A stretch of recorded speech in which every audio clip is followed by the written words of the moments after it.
नमस्कार दर्शक बंधु काली ओडिशार पाणीपाग केमिति रहिबो केउं जिल्लारे वर्षा वज्रपात घड़घड़ी जोर पवन और प्रचंड खरा संभावना रही केउं जिल्ला को जारी होइछि येलो और ऑरेंज वार्निंग। भिडियोटी भल लागिले लाइक करंतु एवं चैनल को सब्सक्राइब करी बेल आइकन दबांतु जहा द्वारा समस्त पाणीपाग अपडेट सबुठारु प्रथमे आपनक पाखकु पहुंची पारिबो। आसंतु जानिबा आईएमडी रो पूर्वानुमान अनुसार कालीर संपूर्ण पाणीपाग अपडेट। भारतीय पाणीपाग विभाग पक्षरु प्रकाशित उपग्रहरु मिलिथिबा 11 जुलाई 2026 संध्या 4टा पाखापाखि चित्र रे पूर्व भारत और उत्तर पूर्व भारत उपरे घन वर्षाकारी मेघर विस्तृत आवरण देखिबाकू मिलिछि।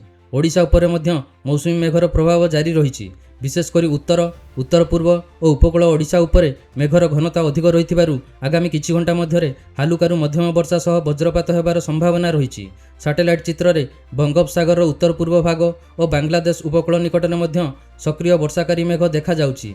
एहार प्रभाव रे ओडिशा को निरंतर आर्द्र वायु प्रवेश करुथिबारु राज्य रे मौसुमी पाग जारी रहिबो। अन्यपटे पश्चिम और उत्तर पश्चिम भारतर विशाल अंचल रे आकाश तुलनामूलक भावे स्वच्छ थिबा बेले पूर्व भारत में मेघर घनता अधिक रही।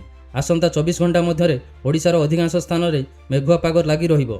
विशेषकर सुंदरगढ़ केन्दुझर मयूरभंज समेत उत्तर ओडिशार केतेक स्थान में वज्रपात सह वर्षा और 30 ରୁ 40 किलोमीटर बेगर झटका पवन बहिबार संभावना रही। राज्य में मौसुमी वर्षा सक्रिय रही बेले आज विभिन्न जिले में हालुकारू मध्यम वर्षा जारी रही।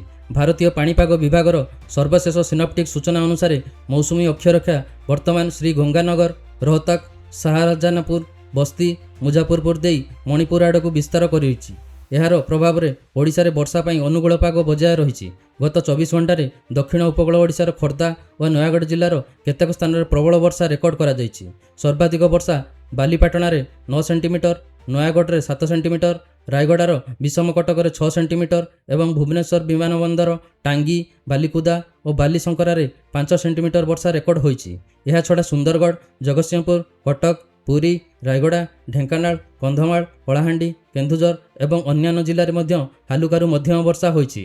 तापमात्रा कथा कहिबा गले राज्यर समतल अंचल में नुआपड़ारे सर्वाधिक 35 डिग्री सेल्सियस तापमात्रा रेकर्ड होइतिला बेले बौद्धरे सर्वनिम्न 20 डिग्री सेल्सियस तापमात्रा रेकर्ड करा जायछि। आगामी दिन में मध्य राज्यर अनेक स्थान में मेघुआ पाग सह हालुकारू मध्यम वर्षा एवं केतेक स्थान में वज्रपातर संभावना रही। वर्षा समय अनावश्यक भावे घर बाहर को न जिबा खोला पड़िया किंबा गछ तले आश्रय न नेबाकू पाणीपाग विभाग परामर्श देइछि। चलंतु एबे नजर पकाइबा ओडिशार आसंता 12 जुलाईर पाणीपाग स्थिति उपरे। भुवनेश्वर आंचलिक पाणीपाग केन्द्र पक्षरु जारी होइथिबा पूर्वानुमान अनुसार 12 जुलाई सकाळ 8:30 रु 13 जुलाई सकाळ 8:30 पर्यंत राज्यर अनेक जिल्ला पई येलो वार्निंग जारी करा जायछि। एही सतर्क सूचना अनुसार मयूरभंज केन्दुझर बालेश्वर भद्रक जाजपुर कटक खोर्धा पुरी जगतसिंहपुर केन्द्रापड़ा नयागढ़ गंजाम और गजपति जिलार केतेक स्थान में वज्रपात सह वर्षा होबार संभावना रही। यह सह घंटा प्रति 30 ରୁ 40 किलोमीटर बेगर झटका पवन बहिपारे। विशेषकर अपराह्न और संध्या समय पाग हठात बदली जाई वज्र घड़घड़ी सह वर्षा होबार आशंका रही। मयूरभंज और केन्दुझर जिलार केतेक स्थान में 7 ରୁ 11 सेंटीमीटर पर्यंत प्रबल वर्षा होबार संभावना थिबारु पाणीपाग विभाग स्वतंत्र भावे सतर्क रहिबाकू परामर्श देइछि। अन्यपटे राज्यर पश्चिम और दक्षिण आभ्यंतरीण जिला यथा सुंदरगढ़ झारसुगुड़ा संबलपुर बरगढ़ सोनपुर बलांगीर कलाहांडी कोरापुट रायगड़ा नवरंगपुर मालकानगिरी कंधमाल और बौद्ध जिलार कौनसी विशेष सतर्क सूचना नथिले मध्य स्थानीय प्रभाव में हालुकारू मध्यम वर्षा होइपारे। पाणीपाग विभाग लोकमानकु परामर्श देइछि जे वज्रपात समय खोला पड़िया गछ तले किंबा विद्युत खुंट निकट में आश्रय नियंतु नहीं। चाषी माने पाग को दृष्टि रखी कृषि कार्य करने सह पशुधन को सुरक्षित स्थान में रखंतु। सेहीपरि तलिया अंचल में पानी जमीबा सहरांचल जलबंदी एवं यातायात में सामयिक बाधा सृष्टि होबार संभावना थिबारु समस्त को सतर्क रहबाकू अनुरोध करा जायछि। चलंतु एबे नजर पकाइबा ओडिशार आसंता 12 जुलाईर सर्वाधिक तापमात्रा पूर्वानुमान उपरे। आसंता काली रविवार अर्थात 12 जुलाई राज्य में मौसुमी वर्षार प्रभाव जारी रहिबो। पूर्वर सक्रिय थिबा पाग प्रणाली दुर्बल होइथिले मध्य वायुमंडल में प्रचुर आर्द्रता एवं मेघुआ पाग जोगु राज्यर विभिन्न अंचल में वज्रपात सह वर्षार संभावना रही। आसंता काली राज्य में सर्वाधिक तापमात्रा 29 ରୁ 35 डिग्री सेल्सियस मध्य रहीपारे। दिन में किछि समय पई खरा देखा देई पारे किंतु अपराह्न में मेघ घनेइबा सह केतेक स्थान में स्वल्प वर्षा किंबा वज्रपात होइपारे। संध्या बेलकु वायु रे आर्द्रता बढ़िबारु उमस अधिक अनुभूत हबो। ଭୁବନେଶ୍ୱର, କଟକ, ବାଲେଶ୍ୱର, ଭଦ୍ରକ ଓ ପୁରୀ ସମେତ ଉପକୂଳ ଅଞ୍ଚଳରେ ସର୍ବାଧିକ ତାପମାତ୍ରା 33ରୁ 35 ଡିଗ୍ରୀ ସେଲସିୟସ୍ ମଧ୍ୟରେ ରହିବାର ସମ୍ଭାବନା ରହିଛି।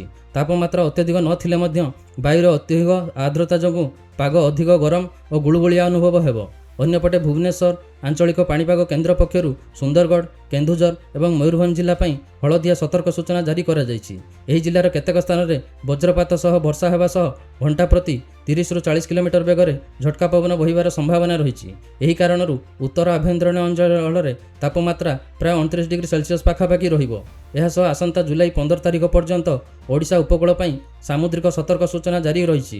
ସମୁଦ୍ରରେ ଢେଉ ଅଶାନ୍ତ ରହିବା ସହ ଝଟକା ପବନ ବହିବାର ସମ୍ଭାବନା ଥିବାରୁ ମତ୍ସ୍ୟଜୀବୀମାନଙ୍କୁ ସମୁଦ୍ର ଭିତରକୁ ନ ଯିବାକୁ ଏବଂ ଯେଉଁମାନେ ସମୁଦ୍ରରେ ଅଛନ୍ତି ସେମାନଙ୍କୁ ଶୀଘ୍ର କୂଳକୁ ଫେରି ଆସିବାକୁ ପରାମର୍ଶ ଦିଆଯାଇଛି। ଦର୍ଶକ ବନ୍ଧୁ, ଏହି ଥିଲା ପାଣିପାଗର ସମ୍ପୂର୍ଣ୍ଣ ଅପଡେଟ୍। ସମସ୍ତେ ସତର୍କ ରୁହନ୍ତୁ ଓ ସୁରକ୍ଷିତ ରୁହନ୍ତୁ। ଆପଣଙ୍କ ଜିଲ୍ଲାରେ ପାଣିପାଗ ସ୍ଥିତି କମେଣ୍ଟ କରି ନିଶ୍ଚୟ ଜଣାନ୍ତୁ। ଭିଡ଼ିଓଟି ଯଦି ଭଲ ଲାଗିଥାଏ ତେବେ ଲାଇକ୍, ସେୟାର ଓ ସବସ୍କ୍ରାଇବ୍ କରିଦିଅନ୍ତୁ।